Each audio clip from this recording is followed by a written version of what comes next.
questions swirl around Arab forces named in Netanyahu's Gaza plan. Israel's plan to seize Gaza City and hand control of the enclave to unspecified Arab forces has not only drawn condemnation by Western governments and aid agencies, some former officials and experts inside Israel say it would be unworkable. Israeli Prime Minister Benjamin Netanyahu and his security cabinet voted early on Friday for a plan to capture the city. In the north of the enclave, one of the few places inside the strip that the Israeli military does not control, while distributing aid to civilians outside combat zones.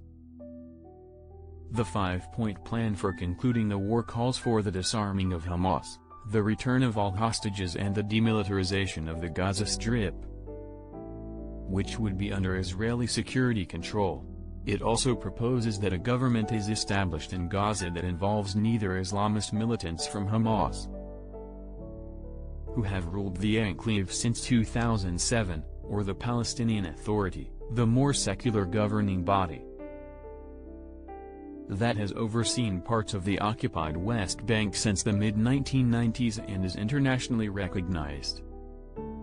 The basics of the plan are likely unfeasible because it relies on cooperation from Arab states that have explicitly said they will not do so under these terms, according to Giora Eilant, a retired Israeli major general and former head of the country's National Security Council.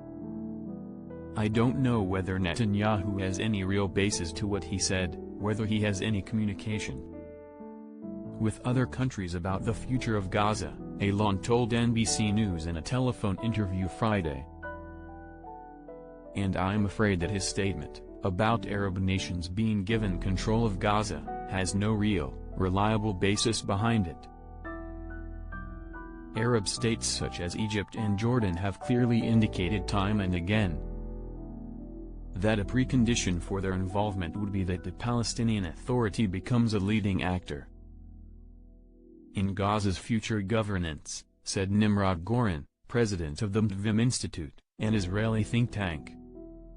Netanyahu had suggested earlier in the war that, rather than the Palestinian Authority or Hamas, he wanted Palestinian clans to take control of the enclave, and indeed he confirmed in June that Israel was arming such groups. But his hopes of these clans taking over Gaza haven't materialized, and aren't expected to, said Goren, who is also an executive board member at Diplomeds, or the Council for Mediterranean Diplomacy, a policy group based in the Netherlands. Ultimately, the plan approved by the Israeli cabinet is damaging for Israel's national security and foreign policy. It is also unrealistic in terms of its end game, Goren added.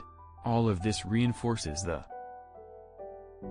common perception in Israel that Netanyahu is acting due to his own political needs, rather than the national good and concern for the Israeli hostages, he said.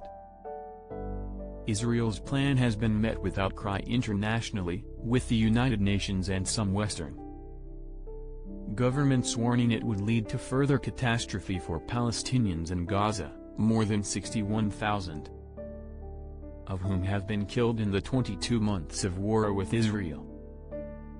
Large parts of Gaza's population have been regularly displaced since Israel launched its offensive following the Hamas-led October 7, 2023 attacks in which some 1,200 people were killed in Israel and around 250 taken hostage. Crippling aid restrictions in recent months have caused the spiraling hunger crisis in Gaza, the United Nations and aid groups have said. Voices inside Israel have been similarly alarmed by the plan, with the families of hostages and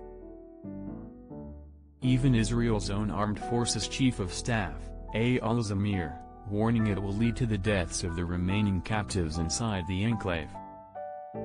Aerial photographs this week showed the utter devastation in the enclave, while Israel's overhauled aid distribution plan has fueled more chaos and hunger.